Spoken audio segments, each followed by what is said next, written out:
Plans kind of changed midstream, in case you can't tell from seeing that intercooler in there. Yeah.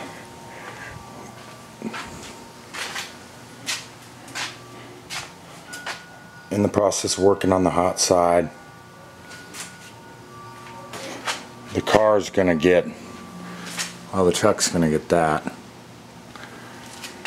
The car's gonna end up with the high compression and that stuff.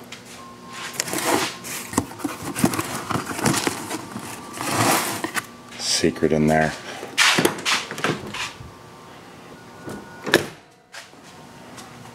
.3 liter truck, 2002. Garage is a mess.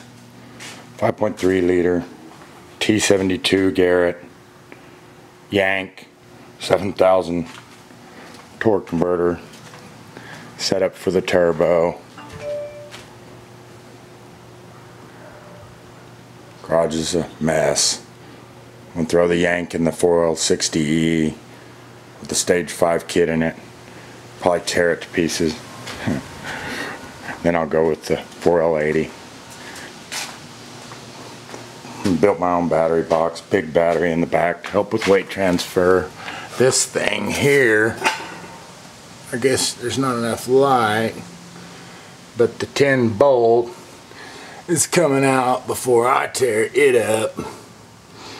I'm going to the salvage yard Tuesday to get the 8.8 out of a Explorer 373 8.8. That's why I need to update the videos, because I'm getting ready to bring the rear end out and the tank out so I can put the big Walbro in the tank and do some more detailing underneath.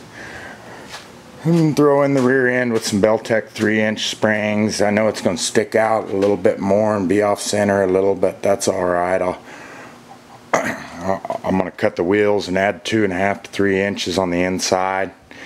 Drill out the 8.8 to fit the 4 3/4 bolt pattern. Stick some big DOTs under there. Got some more of the real good stuff right here in this box. I don't know if you can see it. There's her grand. Yeah, hot side will be wrapped, all stainless. T4 flange.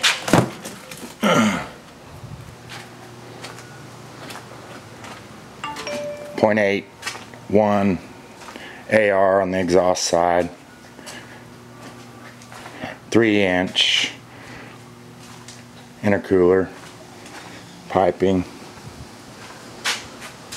Only thing that's going to be running on my crank is the power steering pump. There ain't no AC or no water pump, none of that stuff. Boring out the 5.3 a little bit, putting some forged internals in it. About $1,000 right there without any of the machine shop bills. I'm gonna put the LS1 heads on the 5.3, drop the compression a little bit, and use those big valves and do some port work to them. Gonna go with the Lingenfelter, what is it, the 9 cam titanium retainers, big springs. Got another $1,200 right there. Then I'm gonna put the 5.3 heads on the high compression LS1 build with the MS4. I'll change all the valves in those heads. Building this this pickup to where I can just turn the, I'll have ARP studs and head studs and good gaskets. I'm going to turn the turbo up quite a bit. I'm shooting for, oh, I don't know, 800 horse to the wheels.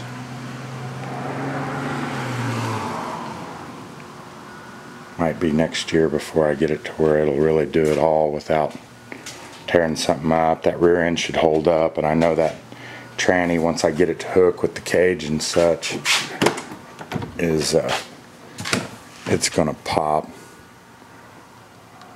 And I'll probably end up going with the 4L80E so that I can have I can drive it up and down I-70. But that one there, I'm still kicking around putting a chassis under it. I hate those subframe connectors and crap.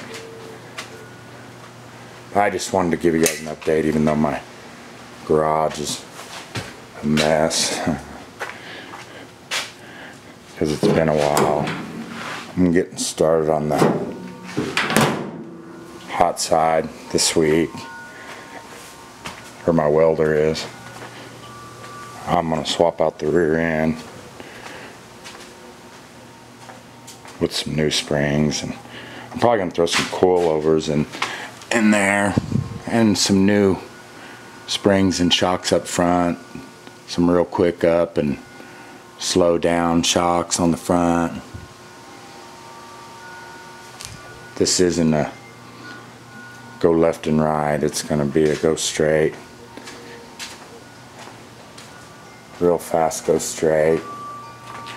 I'm going to throw the Liam filter cam and stuff in there myself, get it tuned a little bit, and then ultimately, I don't know, next summer, I'm going to take it straight to them so that I can get the badge.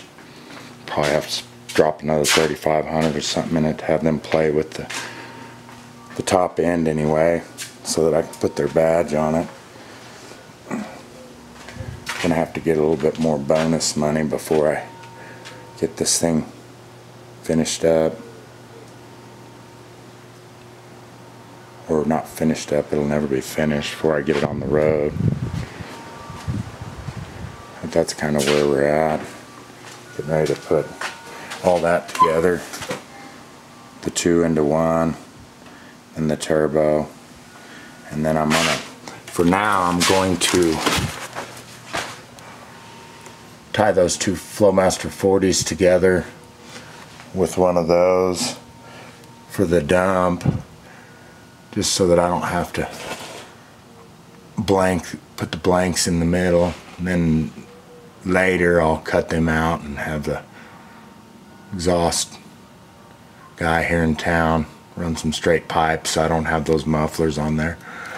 But I'm just gonna flip this around so it's running down the other side, and then put that T on it with an elbow into the T flange. My turbo's gonna go right there. I'm gonna run a standalone oil system on it with